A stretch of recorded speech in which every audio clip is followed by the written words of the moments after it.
welcome to Chef's Choice with Citizens Energy Group. I'm your host, Angela, and already cooking beside me is Ryan Borchelt, chef and owner of Po' Boys in Fountain Square, right? Yes. And what are you already making today? Well, we've made a roux for shrimp etouffee. Right now, roux is like a fancy term for flour and butter, right? Yes, correct. That Correct. smells amazing. And right now we're softening our vegetables. Which are? Peppers, onions, and celery. So you already had this going over a gas flame. Now, do you cook over gas at the restaurant? Absolutely, yes. What do you like about it? I have gas in my house as well, and for me, cooking over gas, you can control the temperature a lot better than electric. You can get a true simmer. It's instant heat, whereas electric is not like that. No, it's not. I always have to live in a house with gas because that results in much fewer burned dinners at my house. All right, so once those vegetables are tender and you just have them cooking, what, a couple minutes? Yeah, about 5 to 10 minutes. Okay. And then we're going to add our spices and let those toast up. So if you can add the spices. All of it? Yep. This looks hot. I'm gonna dump. Okay, here we go. And the garlic too, and the please. Garlic. And this is gonna smell amazing, I'm sure, here in a second. All right. So basically, we're just toasting the herbs and the spices in oil, and that kind of gives them a richer taste. Aroma. Somehow, right? Yeah, it kind of opens them or makes them come alive. That's right. Make the spice come alive. That's what we do on Chef's Choice. Yeah. All right. And so, how can you tell when it's done? Smell. It smells amazing. So we're going to go ahead and add our stock. With this recipe, you can use seafood stock, shrimp stock, or chicken stock. We're choosing to use chicken stock today. Okay, yeah, because that's easier for the home cook too, probably, right? Yeah, we're going to turn our heat up on high. And this one as well? Yes, please. Oh yeah, and see, over our natural gas flame, it's already boiling, just like that. All right, so you put the stock in and you bring that up to like a gentle simmer? Yes, a rolling boil, and then we're going to add our shrimp. Oh, okay. So see, it's thicking. Yeah, it's getting really thick from that roux. That nice toasted butter flavor. And yeah, it continues to smell incredible.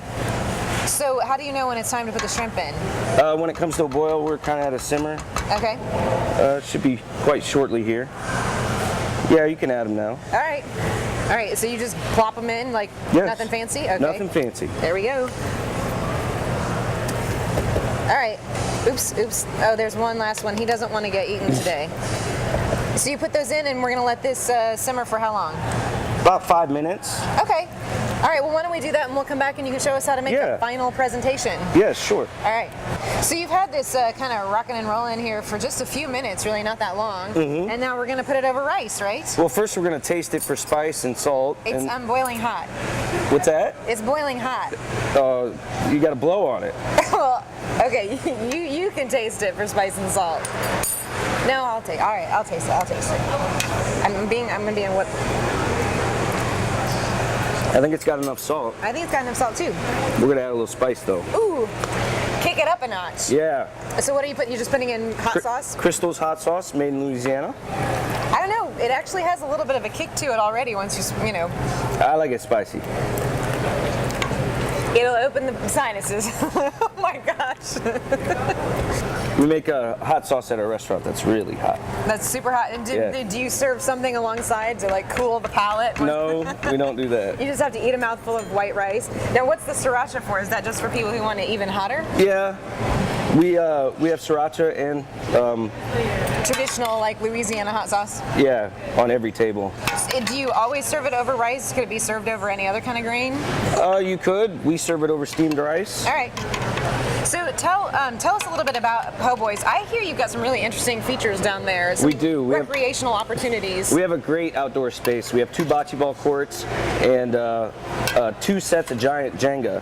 Giant Jenga. Now, yes. Tell us what you mean by giant. It's 4 feet tall, 2 feet wide, and when you pull the pieces out, it can get up to 6 feet tall. Are there step ladders for people like me who might need one? No, but they're set up on benches, so you can get on top of the bench. Okay. And you carry extra insurance just for that? Yes, right? we do. Yes, okay, we do. now tell us about the menu. What people can expect to find at Po' Boys. We serve traditional Po' Boys. We get our bread from Louisiana. It comes from Leidenheimer Baking Company that's been baking this bread for over 100 years. Very cool. Yeah, it's light and airy on the inside, but crispy on the outside. It's not real dense. It won't weigh you down at the end of the day. Right. That's what the etouffee is That's for. what the etouffee is for. That's correct. Now remember, if you want to find Ryan's recipe for shrimp etouffee, just check us out at citizensenergygroup.com. While you're there, you can watch this episode or any past episodes or find us at Comcast Video on Demand. Ryan, thank you again. I cannot wait to play the giant Jenga. And but before that, I'm going to dive into the etouffee. That's it for us this time. We'll see you next time on Chef's Choice with Citizens Energy Group.